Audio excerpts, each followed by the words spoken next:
a snow-dusted English countryside, a grand manor dressed for the holidays. Candles flicker. Laughter drifts from the drawing room. But in the shadows of tradition, something sinister stirs. At first glance, it's the perfect Christmas. Ivy, holly, and all the trimmings.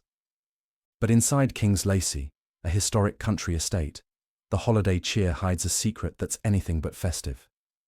When an ancient ruby vanishes from a Middle Eastern prince's secure London suite, it's not Scotland Yard who is called. It's the one man whose little grey cells are as legendary as his moustache, Hercule Poirot. But what connects a stolen jewel, a diplomatic scandal, and a countryside Christmas party? As Poirot is lured into the warmth of the English holiday, he begins to suspect that under the guise of Yuletide joy lies a plan chilled with deceit. Poirot receives a discreet but urgent summons. A valuable gem, the very symbol of a nation's heritage, has gone missing. The authorities suspect it hasn't left England. The prince's people are terrified of a scandal, and they want the whole matter handled quietly. Enter Poirot. Rather than an intense metropolitan hunt, Poirot is oddly invited to a Christmas gathering in the countryside. The invitation? Seemingly unrelated. A charming elderly woman named Mrs. Lacey has extended hospitality to the great detective. But Poirot's instincts tell him this is no accident. His involvement in the missing ruby case aligns too perfectly with this invitation. So, he boards a train, not just to taste an English Christmas pudding, but to uncover a plot far more intricate than a stolen gem.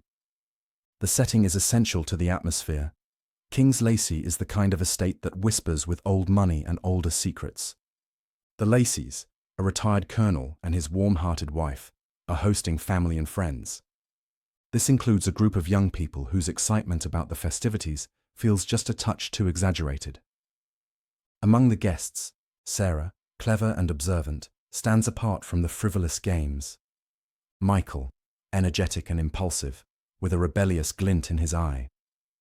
Bridget, youthful and seemingly innocent, yet too curious for her own good. And then there's Desmond, whose role in the holiday cheer seems oddly rehearsed. Poirot notices all of them, but his greatest clue comes not from conversation, but from something far more domestic, the menu.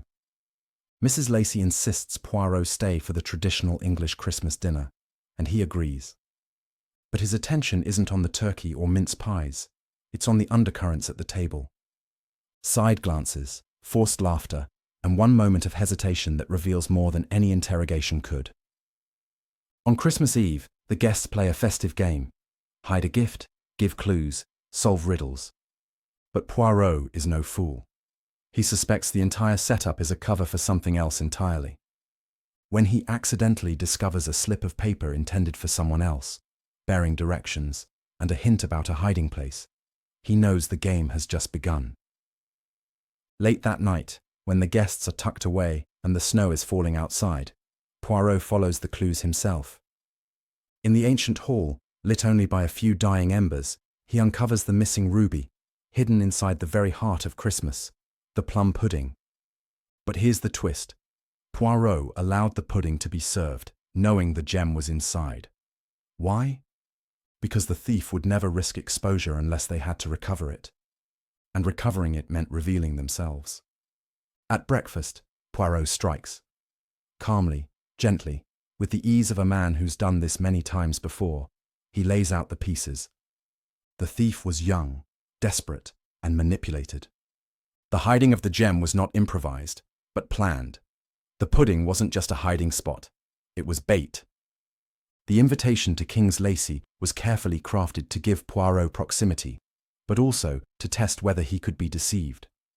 Poirot names the culprit, one of the young guests, coerced by a greater criminal force and promised reward in exchange for betrayal. But there's something deeply human here. The young thief isn't hardened or malicious, they're trapped. Fear, pressure, and manipulation played bigger roles than greed.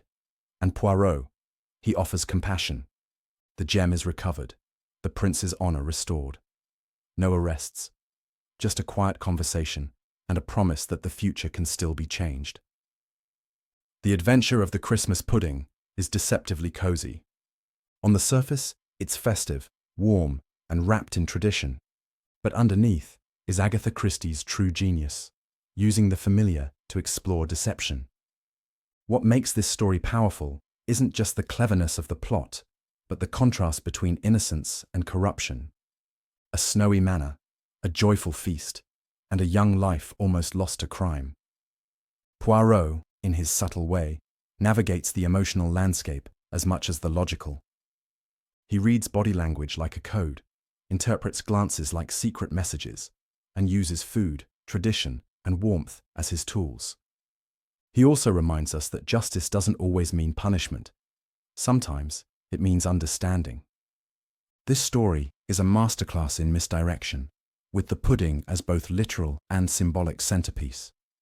Just as the ruby was hidden in plain sight, so too was the motive, the manipulation, and the redemption. Christie's festive mystery remains timeless, not because of murder or menace, but because of restraint. She shows that suspense can be elegant, danger can wear a smile, and crime doesn't always come with bloodshed. Poirot, ever precise, shows us that the human heart, whether weak, bold, or broken, is at the core of every crime. The adventure of the Christmas pudding isn't just a seasonal story. It's a reminder that evil often hides behind charm, and sometimes justice comes dressed in kindness.